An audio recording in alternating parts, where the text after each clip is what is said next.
इतना तो हम दोनों सुमन जी को जानते हैं कि वो बड़े से बड़ा दुख झेल लेंगी, लेकिन अपने होठों पर एक बात तक नहीं लाएंगी। उसके मन की बात जानने का एक तरीका है मेरे पास भैया।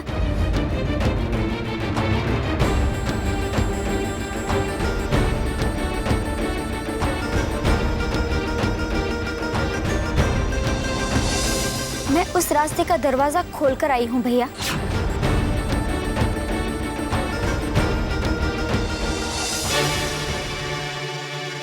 कल तक सुमन की सच्चाई खुद ब खुद उस रास्ते से चलकर हमारे सामने आ जाएगी भैया।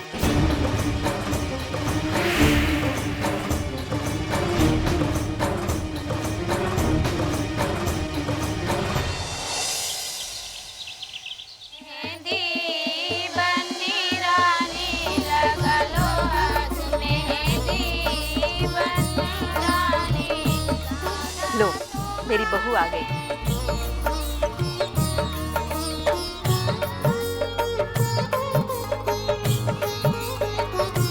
वाकई कितनी सुंदर लग रही है मेरी बहू। तुझे किसी की नजर न लगे।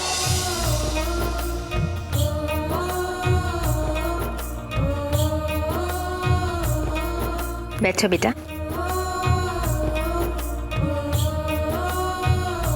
मेरी बहू के हाथों में अच्छे से मेहंदी लगाना। जी, डिजाइन की तो मैं गारंटी ले सकती हूँ, पर मेहंदी के रंग की नहीं, क्योंकि कहावत है ना कि दूल्हे का प्यार जितना गहरा होगा मेहंदी का रंग उतना ही गहरा चढ़ेगा।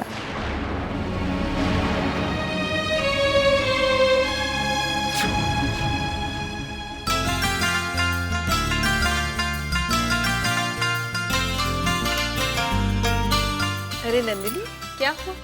कार्तिक के प्यार पे भरोसा नहीं है? कार्तिक जी पर हमें खुद से भी ज्यादा विश्वास है। देखा, अरे हमारी नंदिनी बिटिया के हाथों में मेहंदी का रंग खूब रचेगा।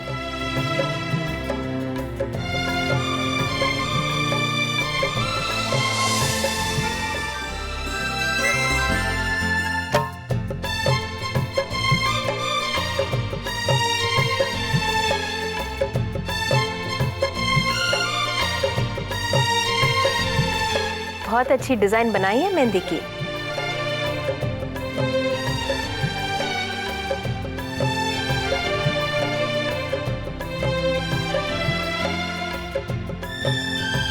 लो, खुश हो ना? इतना नेक तो मुझे सुमन की मेहंदी की रस्म में भी नहीं मिला था।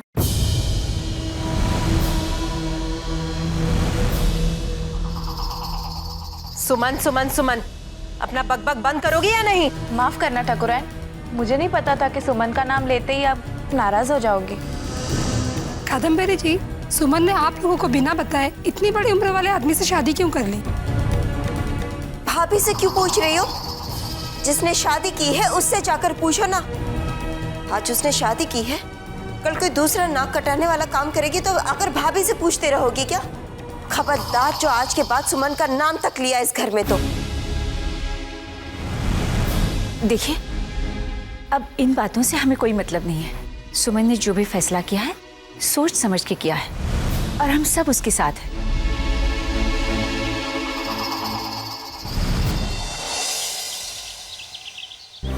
उस परिवार को हमेशा खुश रखिएगा भगवान।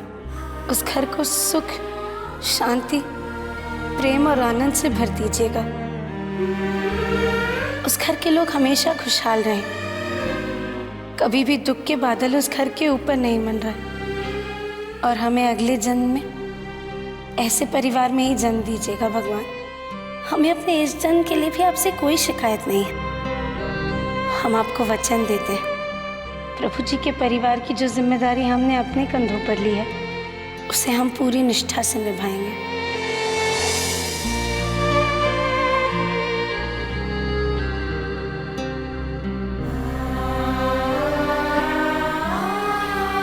हमें प्रभु जी की पत्नी की पहचान मिल चुकी है, लेकिन इस बात को कोई नहीं जानता है कि यह शादी सिर्फ एक दिखावा है। वास्तव में प्रभु जी और हमारे बीच पति पत्नी का रिश्ता नहीं है।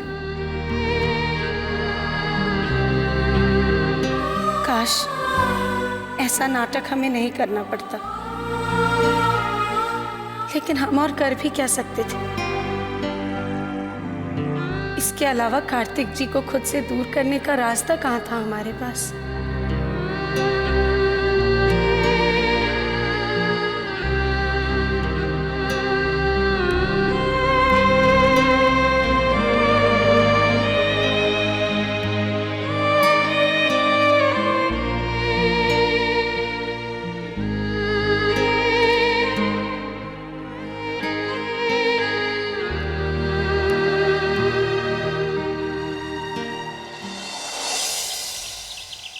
बहुत जल्द सच्चाई हमारे सामने होगी भैया। सुमन को अपने दिल की हर बात डायरी में लिखने की आदत है और मुझे पूरा विश्वास है जो बात वो हमसे छिपा रही है वो उस डायरी में जरूर लिखेगी और मैं वो डायरी चुरा लूंगी। फिर सच्चाई हमारे सामने होगी भैया।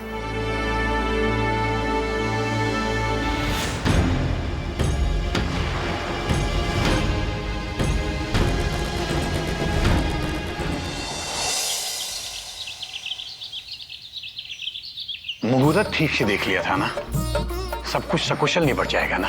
आप चिंता मत करिए ठाकुर साहब, बहुत ही अच्छा मुहूर्त है। शादी में कोई अड़चन नहीं आएगी। वर वधू का वैवाहिक जीवन बहुत ही खुशहाल गुजरेगा। बस यही चाहिए। आइए, आप ऊपर चल के देख लीजिए क्या क्या सामान चाहिए, क्या क्या रहेगा या क्या आना है, साथ में उनको बता दीजिए। बेटा तुम यहाँ क्या कर रहे हो? जाके मेहमानों को लेकर आता, तुम यहाँ दोस्तों के साथ बैठे।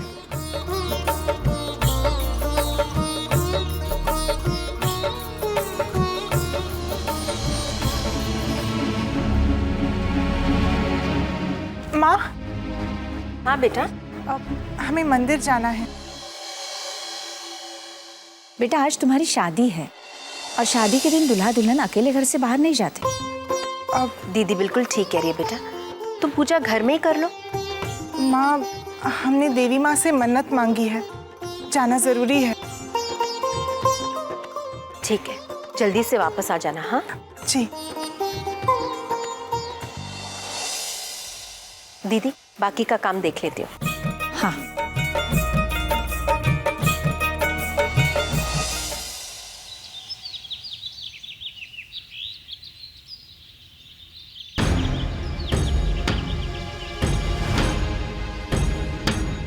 अरे नंदिनी जी, आज तो आपकी शादी है ना, और आप इस तरह बाहर अकेली। हमारी शादी निर्विघ्न हो जाए, बस इसी का इंतजाम करने हमें बाहर आना पड़ा। हम समझे नहीं, आपको हमारी वजह से आपकी शादी में बाधा आती दिख रही थी, तो अब हमने तो अपनी मांग में किसी और का सिंदूर भर लिया। अब क्या परेशानी है?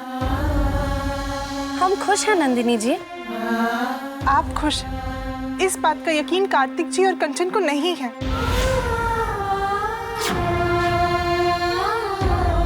देखिएगा, कुछ ही दिनों में उन्हें भी यकीन हो जाएगा और फिर आज तो आपकी शादी हो जाएगी, फिर तो सब कुछ ठीक हो जाएगा। हमारी शुभकामनाएं आपके साथ है। आपकी शादीशुदा जिंदगी बहुत खुशहाल होगी। पता नहीं हमारी शादी हो पाएगी भी या नहीं। कार्तिक जी और कंचन आपके दिल के राज को जानना चाहते हैं, उस तूफान को जानना चाहते हैं जो आपके दिल में छुपा है। वो सच्चाई जानना चाहते हैं जिसकी वजह से मजबूर होके आपने वो शादी की।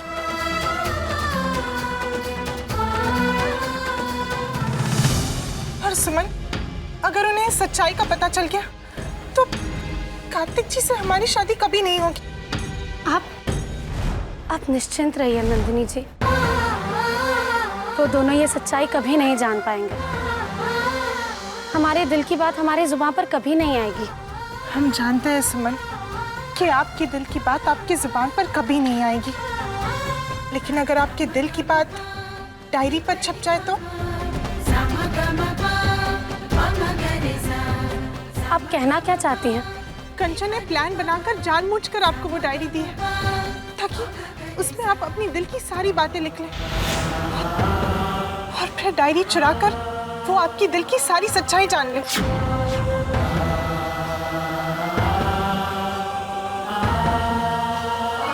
भगवान, हम तो उस डायरी में अपनी दिल की सारी बातें लिख चुके हैं। सुमन, बस इसलिए हम आप ही के घर आ रहे थे आपको सावधान करने के लिए। आप बस जल्द से वो डायरी जलाकर राख कर दीजिए, वरना अगर वो डायरी कार्तिक जी के हाथ आ गई तो हमारी जिंदगी जलकर राख हो जाएगी। हमारे मांग को कार्तिक जी के नाम का सिंदूर कभी नसीब नहीं होगा, उनसे हमारी शादी कभी नहीं हो पाएगी।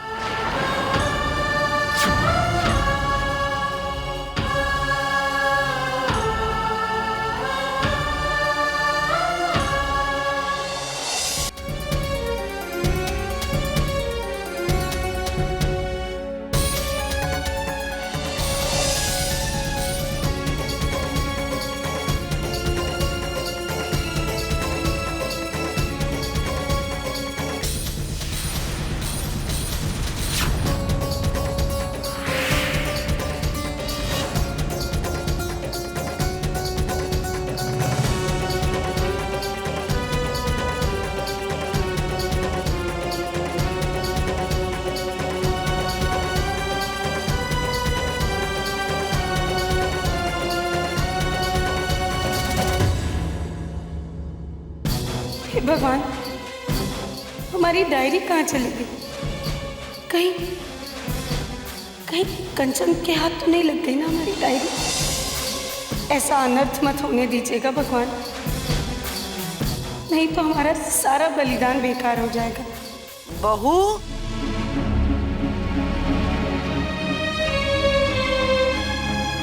माँ, कंचन आई थी क्या? आई थी नहीं, आई है।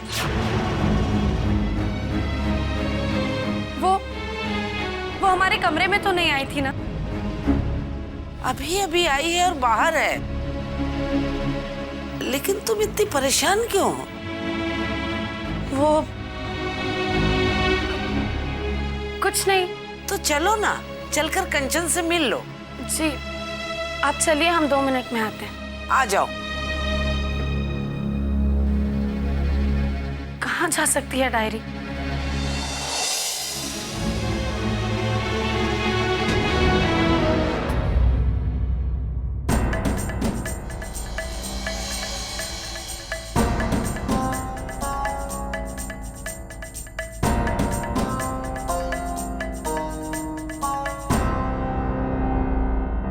बोलो कंचन, कैसे आना हुआ? तुम्हारे पास आने के लिए भी अब मुझे कारण ढूंढना पड़ेगा। अच्छा, तो बिना किसी कारण के आई हो तुम? तुम्हें फिर से याद दिलाने आई हूँ कि तुम्हें आज पूरे परिवार के साथ हमारे यहाँ शादी पे आना है। अगर तुम लोग नहीं आओगे तो हम लोगों को बहुत बुरा लगेगा। चल ना, मुझे दिखा ना तू शादी में क्या पहन के आएगी। हमें जो पहनना होगा वो हम पहन लेंगे। अरे ऐसे कैसे पहन लेंगे? मुझे पता होना चाहिए ना। मेरी सहेली ऐसे ही कुछ पहन के आ जाएगी, मुझे अच्छा लगेगा क्या? चल, तू मुझे अपने कमरे में ले चल, फिर मैं तुझे बताऊंगी कि तुझे क्या पहनना है। चल कंचन,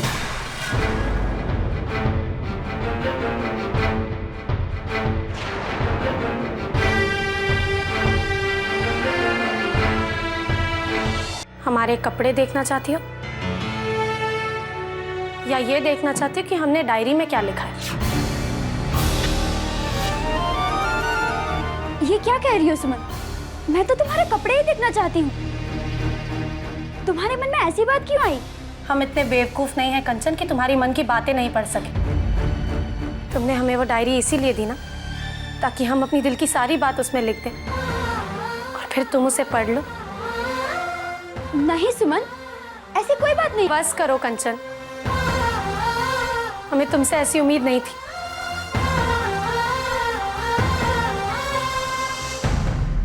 मैंने जो कुछ भी किया तुम्हारी खुशी के लिए किया। मैं ये जानना चाहती थी कि तुमने ये शादी क्यों की। मैं बस तुम्हारे मन की बात जानना चाहती थी, ताकि मेरे बस में कुछ हो तो मैं तुम्हारी मदद करूं।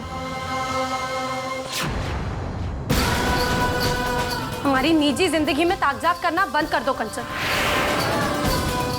यही हमारी सबसे बड़ी मदद होगी। हम अपनी नई जिंदगी में बहुत खुश हैं कंचन। किसी भी मजबूरी में हमने ये फैसला नहीं लिया। और अगर तुम और कार्तिक जी सच में हमारी खुशी चाहते हो ना, तो हमारी जिंदगी में दखल देना बंद कर दो। हमारी शादी को लेकर तुम्हारे दिल में जो गलतफहमी पल रही है ना, उसे निकाल दो। बस इतनी मेहरबानी कर दो हम पर।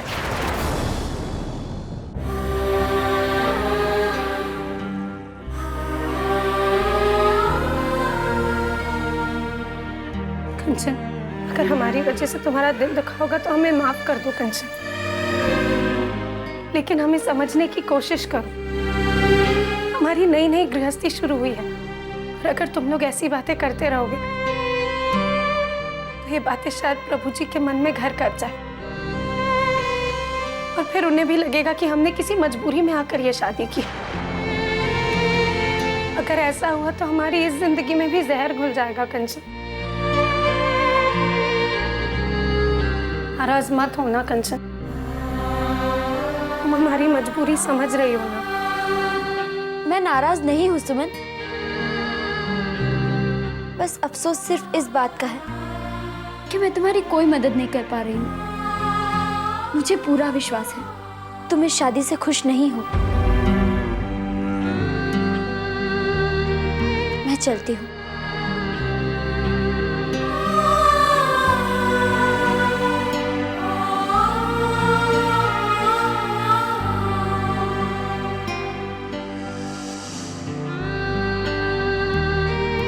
वैसे मेरी सबसे अच्छी सहेली होने के नाते मुझे तुमसे उम्मीद जरूर थी कि तुम अपनी परेशानी मुझसे शेयर करोगी। खैर,